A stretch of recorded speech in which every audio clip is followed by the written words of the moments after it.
আমন্ত্রণ বিশ্ব বাংলায় আপনাদের সঙ্গে আছে আমি সাবিনা সুলতানা। শুরুতে সংবাদ শিরোনাম। বাংলাদেশ থেকে আরো বেশি জনশক্তি নিতে সৌদি রাষ্ট্রদূতকে আহ্বান স্বরাষ্ট্র উপদেষ্টার। পারস্পরিক স্বার্থ সংশ্লিষ্ট বিভিন্ন বিষয়ে আলোচনা। সৌদি আরবের কুনফুদা এলাকায় প্রবাসী বাংলাদেশিদের জন্য 2 দিনব্যাপী কনসুলার সেবাদানের উদ্যোগ। কার্যক্রম চলবে আল আজহার হোটেলে। এবং মালয়েশিয়ার সেলাঙ্গার রাজ্যে মহাসড়কে দুর্ঘটনায় এক বাংলাদেশি প্রবাসীর মৃত্যু, আহত হয়েছেন আরো 4 জন।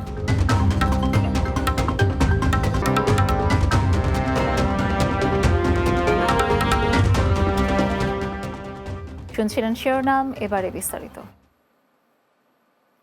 বাংলাদেশ থেকে আরো বেশি জনশক্তি নিতে সৌদি রাষ্ট্রদূতকে আহ্বান জানিয়েছেন স্বরাষ্ট্র উপদেষ্টা অবসরপ্রাপ্ত লেফটেন্যান্ট জেনারেল মোহাম্মদ জাহাঙ্গীর আলম চৌধুরী। বুধবার সচিবালয়ে সৌদি আরবের বিদায়ী রাষ্ট্রদূত ইসা বিন ইউসুফ বিন আল দুহাইলানের সঙ্গে সৌজন্য সাক্ষাৎকারে আহ্বান জানান তিনি। বৈঠকে সৌদি আরবে বসবাসরত বৈধ পাসপোর্টবিহীন ৬৯,০০০ বাংলাদেশি নাগরিকের অনুকূলে পাসপোর্ট রি-ইস্যু সংক্রান্ত বিষয়াদি সহ পারস্পরিক স্বার্থ সংশ্লিষ্ট বিভিন্ন বিষয়ে আলোচনা করা হয়। এ সময় উপদেষ্টা বলেন, সৌদি আরব বাংলাদেশের উন্নয়নে অন্যতম বৃহৎ অংশীদার। একক দেশ হিসেবে সৌদি আরবের সবচেয়ে বেশি বাংলাদেশি কাজ করছে। বর্তমানে সৌদি আরবে ৩.২ মিলিয়ন বাংলাদেশি বিভিন্ন সেক্টরে কর্মরত রয়েছে। সৌদি আরবের কুনফুদা এলাকায় বসবাসরত প্রবাসী বাংলাদেশিদের 2 দিনব্যাপী কনসুলার সেবা আয়োজন করা হয়েছে। বাংলাদেশ কনসুলেট জেনারেল জেদ্দার উদ্যোগে শুক্র ও শনিবার আল আজহার হোটেলে এ কার্যক্রম পরিচালিত হবে।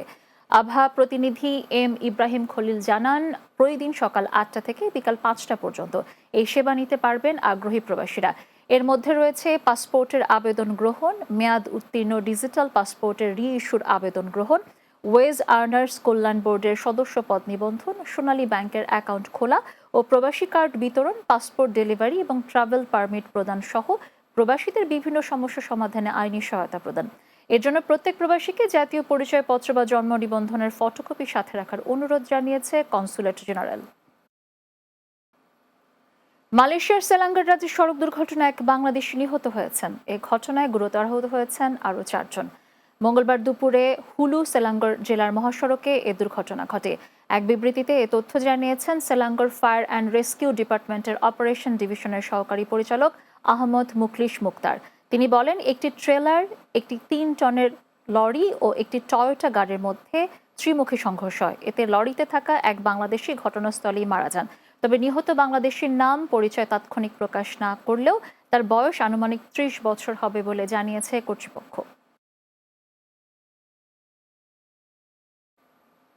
এবার দুবাইয়ের গল্প।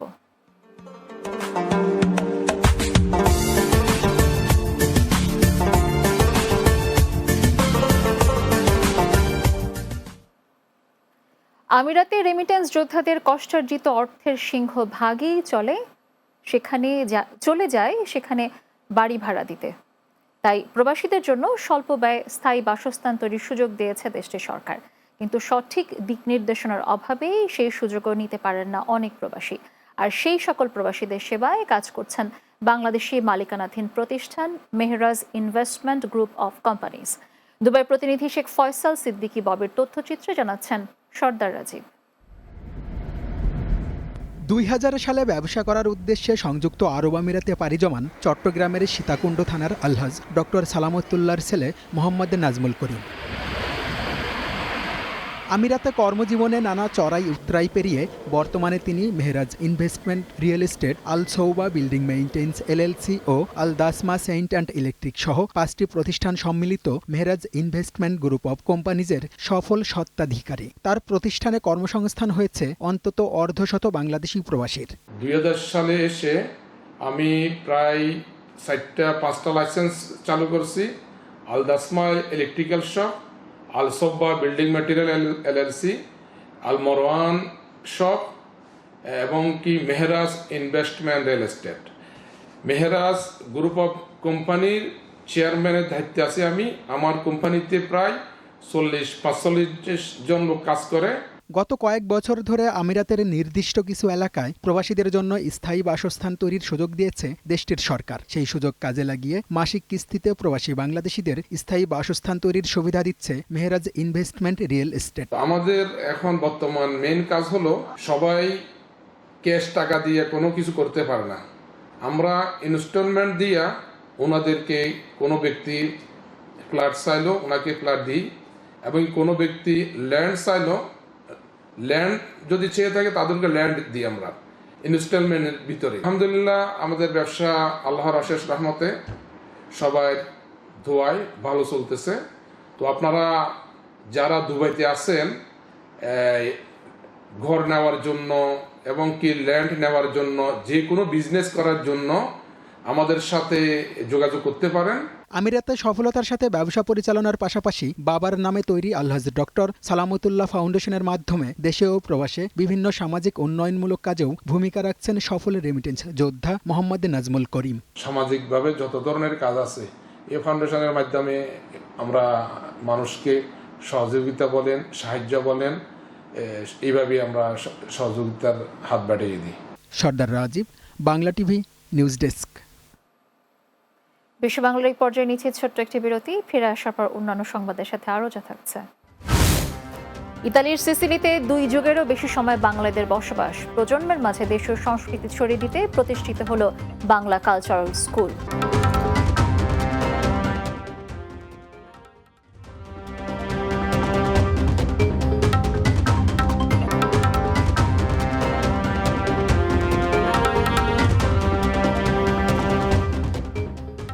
বিরতির পর বিশ্ব বাংলায় স্বাগত আরও একবার।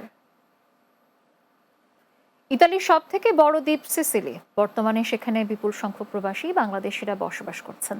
সিসিলির পালেরমো শহরের পর কাতানিয়ায় সবচেয়ে বেশি বাংলাদেশি বসবাস করেন।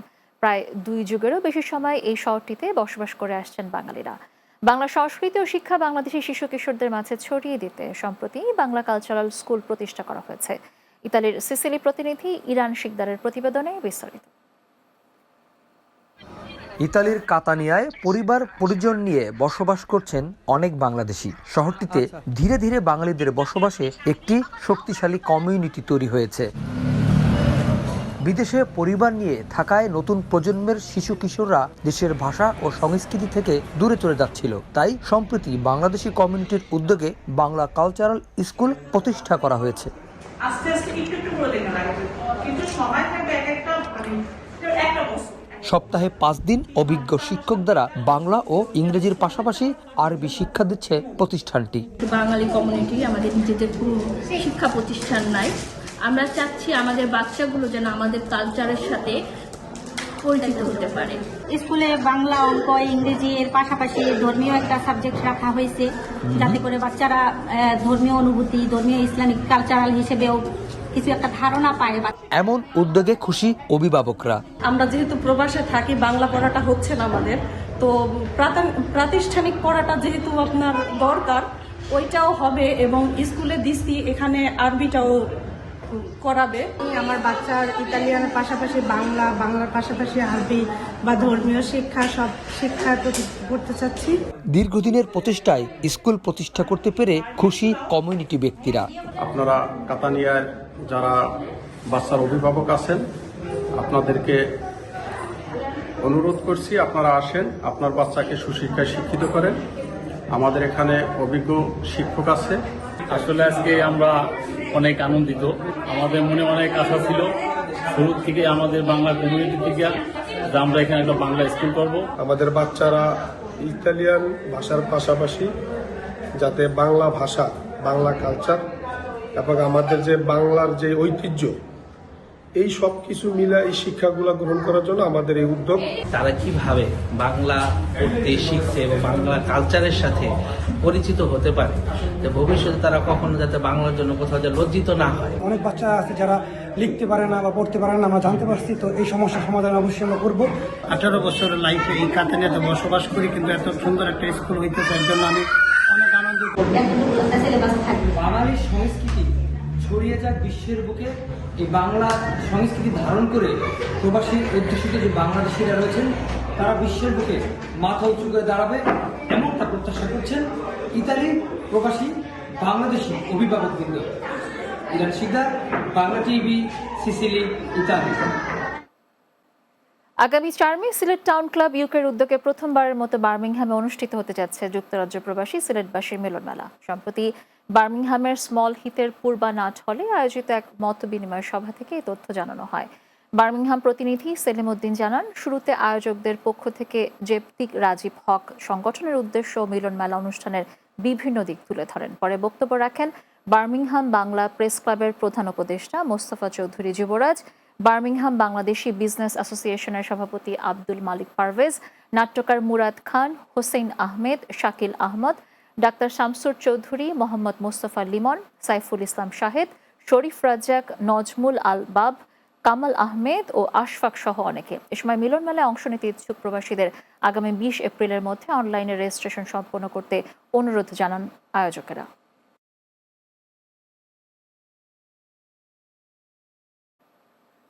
শেষ করছি বিশ্ব বাংলা, তবে যাওয়ার আগে সংবাদ শিরোনামগুলো জানিয়ে দিচ্ছি আরও একবার।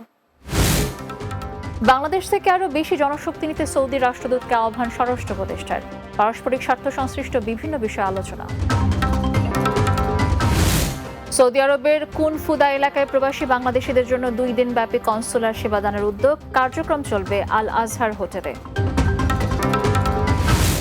মালয়েশিয়ার সেলাঙ্গার রাজ্যে মহাসড়কে দুর্ঘটনায় এক বাংলাদেশি প্রবাসীর মৃত্যু, আহত হয়েছেন আরও 4 জন।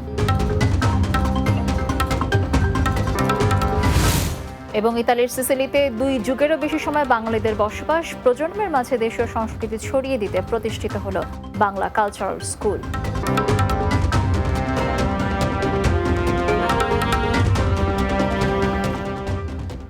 দর্শক, এই ছিল বিশ্ব বাংলায়। এতক্ষণ সঙ্গে থাকার জন্য ধন্যবাদ সবাই।